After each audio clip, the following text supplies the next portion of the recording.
Test ক্রিকেটের ইতিহাসে একটি অবিশ্বাস্য দিন। মাত্র 14.3 ওভারে অল আউট ওয়েস্ট ইন্ডিজ মাত্র 27 রানে। অস্ট্রেলিয়ার পেসারদের তাণ্ডবে ফ্রাঙ্ক কোরেল ট্রফির শেষ টেস্টটি পরিণত হয় একতরফা প্রদর্শনীতে। 176 রানের বিশাল জয় তুলে নিয়ে 3-0 ব্যবধানের সিরিজ জিতল অস্ট্রেলিয়া। সাবাইনা পার্কে সিরিজের শেষ টেস্টের তৃতীয় দিন ছিল যেন মিশেল স্টার্কের জন্যই লেখা। তার 100তম টেস্ট ম্যাচ, সাথে গোলাপি বল, সেটির সঙ্গে সাফল্যের সম্পর্ক যেন বহু পুরনো। কিন্তু কেউ হয়তো কল্পনাই করেননি যে এমন ভয়ঙ্কর ধ্বংসযজ্ঞ অপেক্ষা করছে ওয়েস্ট ইন্ডিজের জন্য।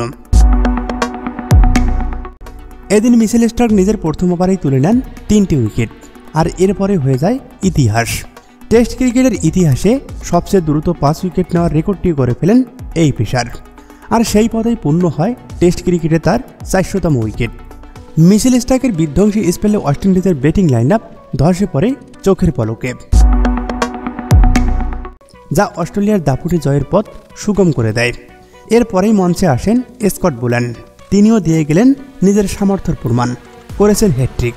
Justin Greaves, Shamar Joseph, Jomel ওয়ারিকানকে এক ওভারেই ফিরিয়ে ওয়েস্ট ইন্ডিজকে মাত্র 26 রান তুলতেই 9 উইকেট হারাতে হয়। আর সেই মুহূর্তেই ক্যারিবিয়ানদের সামনে ভেসে ওঠে টেস্ট ইতিহাসে সবচেয়ে কম রানে অল আউট হওয়ার লজ্জার রেকর্ড। 1955 সালে ইংল্যান্ডের বিপক্ষে নিউজিল্যান্ডের 26 রানের ইনিংস। তবে সেই লজ্জার রেকর্ড একটুর জন্যই এড়িয়ে গেছেন। গালিতে শাম কনস্ট্যান্সের একটি মিডফিল্ডে 1 রান পায় ওয়েস্ট ইন্ডিজ, যার ফলে হয়ে যায় 27 রান।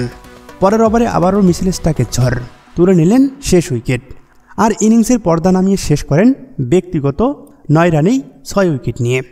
পুরো ওয়েস্ট ইন্ডিজ দল মাত্র 14.3 ওভারে অল আউট।